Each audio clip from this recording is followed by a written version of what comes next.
हाथी लगा करके परमात्मा से पूछता था, प्रभु मुझे अर्थ बता दो। अरे परमात्मा ने उनको पूरे अर्थ बताए, पूरे चारों वेदों के अर्थों को बताया। महर्षि स्वामी दयानंद ने चारों वेदों के अर्थ सीधी परमात्मा से पूछे। अब पूछ करके वेदों में ईश्वर की पूजा क्या लिखी है, देवता पूजा क्या लिखी है, मूर्ति पूजा क्या लिखी है, भूतों की पूजा क्या लिखी है, वो जब पढ़ा और किया और वैसा ही मिला, वैसा ही पा गया। अपनी मुक्ति की इच्छा पूरी हो गई उनकी। अब सोचा इस देश को मुक्त कर दूं, ये तो गुलाम हुआ है, अब देश को मुक्ति का रास्ता में लगा दूं। दिन रात उसने प्रचार करना शुरू किया। मेरी माताओं बहनों, ऐसे ग्रंथ लिख गया वेद के, कोई कसर नहीं छोड़ी उसने। 10 साल केवल उसको मिले, अगर और मिल जाते तो अपने सामने ही पूरा आर्यावर्त बना देते। वो इतना सामर्थ्य था स्वामी दयानंद। जैसे शंकराचार्य ने पूरा बदल दिया था नास्तिक मत को, नास्तिकों का राज्य था, उसने पूरा वैदिक राष्ट्र घोषित करवा दिया था शंकराचार्य ने अकेले। ऋषि दयानंद में भी वो ताकत थी, इन अंग्रेजों को उखाड़ करके पूरी वैदिक व्यवस्था लागू कर दी। लेकिन काम कर गए वो तैयार कर गए। क्या झांसी की रानी, क्या तात्या टोपे, सारी की सारी क्रांति का बिगुल बजा दिया। और 1857 की जो क्रांति थी वो दयानंद की प्रेरणा थी।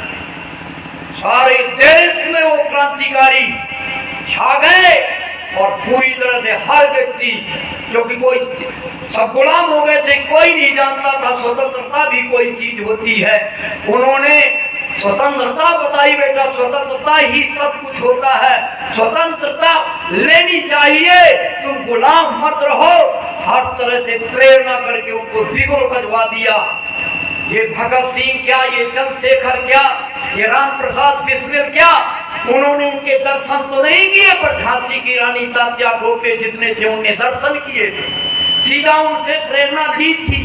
लेकिन ये जो भगत सिंह, चंद्रशेखर आजाद, राम प्रसाद बिस्मिल, ये जो हुए, उनके समय स्वामी दयानंद को लोगों ने मार दिया, जहर दे के 17 बार जहर दिया, क्योंकि सब लोग विरोधी थे, पूरे मुस्लिम, पूरे जैन, सब कोई विरोधी हो गया था, क्योंकि सब में जो कमियां थी बता देते थे, वो वेद की सच्चाई रख देते थे जहर दे दे करके। लेकिन व्यवस्था इतनी बना गया कि मेरा देश, चलो उन्हें पता लग गया था मैं जरूर मारा। उन्होंने कहा था मैं चारों वेद का भाष्य अगर हो जाए तो अभी मेरा देश जहां था वहां पहुंच जाएगा। अगर मुझे छोड़ दिया, लोगों ने नहीं मारा, तो अपने सामने आर्यावर्त देश बना दूंगा।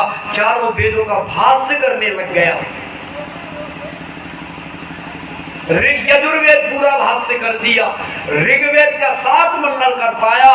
और ऐसे वो रसोइया लोग लालच में आकर के ऐसा जहर दिया, 7 बार का जहर तो वो निकाल दिया करते थे, उनके अंदर इतनी क्रियाएं थी। अंतिम जो जहर दिया, ऐसा जहर दिया कि वो निकाल नहीं पाए, छोड़ना पड़ा सही। लेकिन आप लोग धन्य हो, वो ऐसे ग्रंथ लिख गए हैं जिनको पढ़ करके चंद्रशेखर आजाद, रामप्रसाद, सुभाष चंद्र बोस और सरदार भगत सिंह, ये जितने इनको पढ़ करके, सत्यार प्रकाश पढ़ करके, ये ऋग्वेद आदि भाष्य का भूमिका पढ़ करके, इनमें सारा वेद लिख गए। सबके सब वेदों की व्याख्या हिंदी में लिख गए। सारे के सारे उन्होंने ये ग्रंथ पढ़े, हर देखा ना बाहर देखा, केवल आजादी देखी। भगत सिंह ने, सुभाष ने, चंद्रशेखर ने, उन्होंने रात दिन लगा दिया, देश आजाद करना है, देश आजाद करना है। और वाह, सुभाष चंद्र ने तो एक सेना बना ली। उसको क्या कहते हैं, कौन सी सेना थी जी? आजाद हिंद फौज। आजाद हिंद फौज। उस फौज को देख के अंग्रेज लड़खड़ा गए, अब नहीं बचेंगे हम, अब निश्चित रूप से भागना होगा। और डर गए, और वो जैसे ही जानते थे अगर जल्दी से चले जाओ यहाँ से, नहीं तो बीन बीन करके मारे जाएंगे, देश तो आजाद होना ही है। आखिर उन्होंने चालाकी के साथ इस देश की बात और चालाकी के साथ सोच गए जवाहरलाल नेहरू। ये सोचते थे कि हम चले जाएंगे, ये हमारी चीज को मानता है, नौकरी मानता है, अंग्रेज मानता है, अंग्रेजी को मानता है, सारी बातें हमारी मानता है, हमारा जैसा चाहते हैं वैसा देश चलाएगा ये जवाहर। ऐसे के हाथ में देके चले गए। वो क्रांतिकारी फांसी जोड़े गए, चले गए, और आजादी तो आ गई पर ऐसे व्यक्ति के हाथ में आ गई। और काफी सालों तक ऐसे व्यक्तियों के परिवार का शासन यहाँ चलता रहा। खत्म हो गया, ईसाइयों को बढ़ाया गया, मुसलमानों को बढ़ाया गया। देश में जितनी वैदिक संस्कृति थी उसको बढ़ावा नहीं मिला। खत्म करने की संस्कृत को मरी भाषा, डेड भाषा सिद्ध करती। उस काल में डेड भाषा है। इस तरह की भाषा उस कांग्रेस के काल में सिद्ध हो गई थी। जैसे तैसे कुछ अब आया है मामला, लेकिन अभी लॉर्ड मैकाले की शिक्षा को नहीं बदल पा रहे हैं। ये कहते तो हैं राष्ट्र राष्ट्र राष्ट्र राष्ट्र नाम जरूर ले रहे हैं, लेकिन वो थामा जो बढ़ावा था विदेशी संस्कृति का, ये कुछ ना कुछ अपने ऋषियों की, अपनी भारतीय संस्कृति पर, संस्कृत पर जोर दे रहे हैं। इतिहास भी सुधारने की बात कह रहे हैं, कर रहे हैं कुछ ना कुछ। भगवान करे सुमति आए और देश फिर से आ जाए। योगी भी कर्मठ है, सत्यार्थ प्रकाश को उसने पढ़ा है, जानता है, योगी भी जानता है। लेकिन आज वोट का जमाना है, लाचार है बेचारे। पूरी तरह से जनता को अगर हमने पूरा वैसा कर दिया तो हमें आने नहीं देगी सत्ता में। बेचारे शांति के साथ काम तो कर रहे हैं। भगवान ऐसी सुमति दे। योगी जैसा व्यक्ति जो सत्यार्थ प्रकाश को एक एक अक्षर पढ़ रखा है, उसने मानता है सत्यार्थ प्रकाश जैसा सच्चा ग्रंथ नहीं होगा। जो मुसलमान कहता है मैं अब अपने घर वापसी करना चाहता हूँ, तो कहते हैं पहले सत्यार्थ प्रकाश पढ़ ले, तब किसको घर वापसी का जो है प्रमाण पत्र दिया जाएगा। पढ़ाते हैं सत्यार्थ प्रकाश को, तब घर वापसी उनको करवाया जाता है। मेरे कहने का तात्पर्य कुछ पौधा है, हो सकता है, इसलिए हमने ये स्वामी दयानंद के ग्रंथों को पढ़ा। उसमें लिखा अगर बड़े बड़े होम कोई करने लग जाए जो पहले जमाने में था, तो जनता फिर से जग जाएगी और बड़े बड़े होम करने से हमारे देश जैसा था वैसा हो सकता है। ऐसा मैंने ऋषि दयानंद की पंक्ति को पढ़ा। मैंने कहा जो लिखा है मैं वैसा करके देखूंगा। मेरे पास दान दक्षिणा इकट्ठी हो गई और मैं कहीं देने जाता तो वो लेने वाले मुझे खड़े नहीं। मैं सोचता मैं सन्यासी ले लूं। मैंने स्वामी दयानंद के सारे ग्रंथों को पढ़ा, साक्षात किया। इससे मैं पूरा अपना जीवन जो है ना इन ग्रंथों के आधार पर मैंने बना लिया। मैं सोचा इसमें सन्यास और लिखा है, ये और ले लूं। लेकिन कोई मेरी जो संपत्ति थी वो लेने का मुझे पात्र नहीं मिला। बड़ी बड़ी संस्थाओं में गया, अपनी एक रोजन नाम की संस्था, प्रोकार्डी नाम की संस्था, जाने जितनी भी संस्था सबके पास गया, मेरा ले लो और ऋषि दयानंद के मिशन में लगा दो।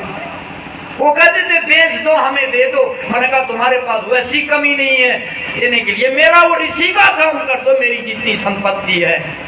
जगह जगह ऋषि दयानंद के अनुसार गुरुकुल खोल दो, मेरी भूमि वहां ये गुरुकुल खोल दो, वो जला दो, मैं सेवा करूंगा, तुम्हें दे देता हूं, मुझे सन्यासी बना। किसी ने स्वीकार नहीं।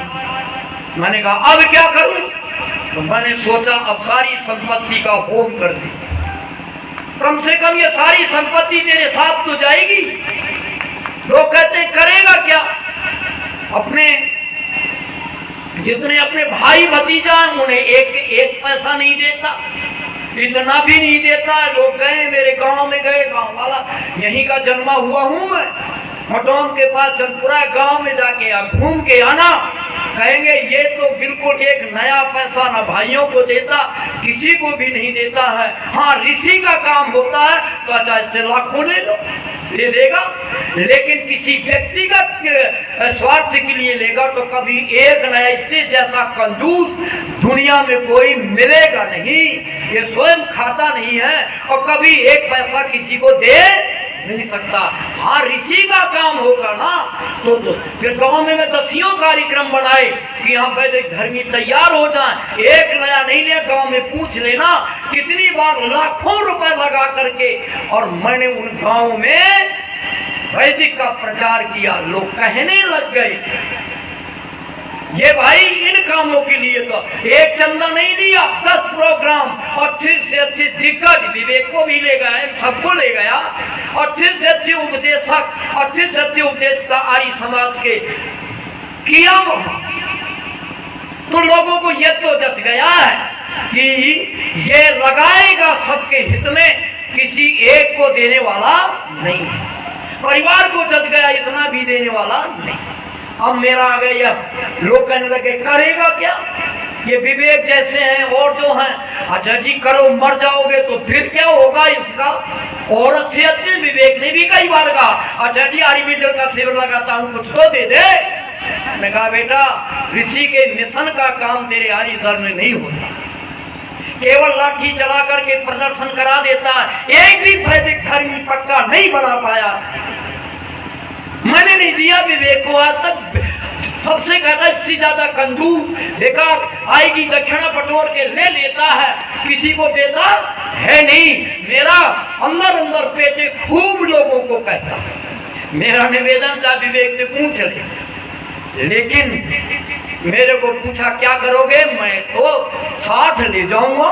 क्या होगा कि साथ ले, कैसे ले जाओगे, सारी संपत्ति को बेचूंगा, जो नगद है वो 2-3 करोड़ तो नगद है, और कम से कम 10 करोड़ की जमीन है, जमीन बहुत है, 50 बीघा है, 50 बीघा यहाँ है, यहाँ आश्रम बना रखा है, कम से कम 1 करोड़ से कम का नहीं होगा। वहाँ तो 3 करोड़ का आश्रम हरियाणा में बना दिया है, तो 10 करोड़ का तो मेरे पास वो संपत्ति है और निजी है। मैंने कहा ये साथ ले जाऊंगा, क्या करूंगा। मैंने कहा गांव गांव में नगर नगर में मन मन घी का हवन करूंगा और साथ ले जाऊंगा। तो कहा कैसे करोगे, ये अपने आश्रम में बड़ा कुंड खोद करके सब बेच करके ऐसे हवन कर सकता था। मैंने कहा ऐसे ठीक नहीं, दयानंद का ऋण तो पूरा नहीं होगा, मैं गांव गांव को आर्य बनाऊंगा। गांव गांव को क्या बनाऊंगा, अगर मन की हर गांव में कर दूंगा, मुझे पूरी आशा है जो यजमान आएगा वो आर्य बना के छोड़ूंगा। आप लोग आज आए हैं, मेरी इच्छा समझ लेना, दयानंद की इच्छा मेरी इच्छा, आप सब लोगों को वो काम करना है जो ऋषि राम कह गए हैं। आपको जानते हो क्या करना है, आपको अपने घर को जो चाहते हो वो बनाना है। इस देश को जानते हैं क्या कहते हैं, स्वर्ग। इस देश को क्या चाहते हैं जी, स्वर्ग माना जाता था। विदेशी लोग यहाँ आते थे पहले और यहाँ की मिट्टी लगा के, और हम स्वर्ग में आए हैं, हमारे दुख नष्ट हो जाएंगे। ये देश स्वर्ग माना जाता, जो विदेशी आता था उसके सारे करके मालो माल होकर के चला जाता था, वो देश है ये।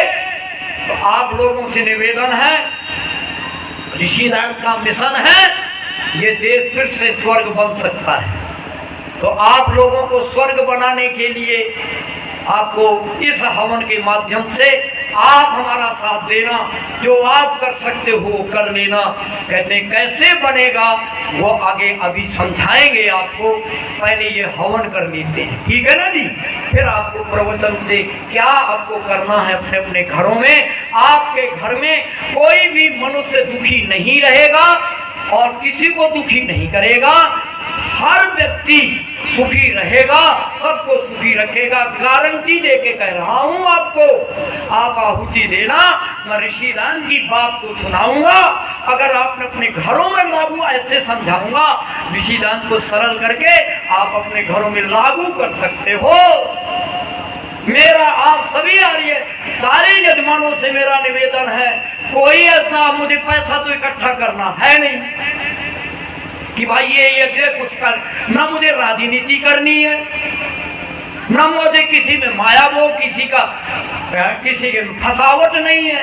एक ही लक्ष्य है, मुझे मुक्ति मिले और सारा राष्ट्र मेरा वैदिक धर्मी, सारे घरों में कोई मनुष्य दुखी ना हो, सब मनुष्य सुखी हो ना कोई दुखी हो, ना घर में कोई किसी को दुखी करे, सारे घर में सुखी रहें, सबको सुखी रखे। यही मेरा यज्ञ करने का लक्ष्य है और ये हो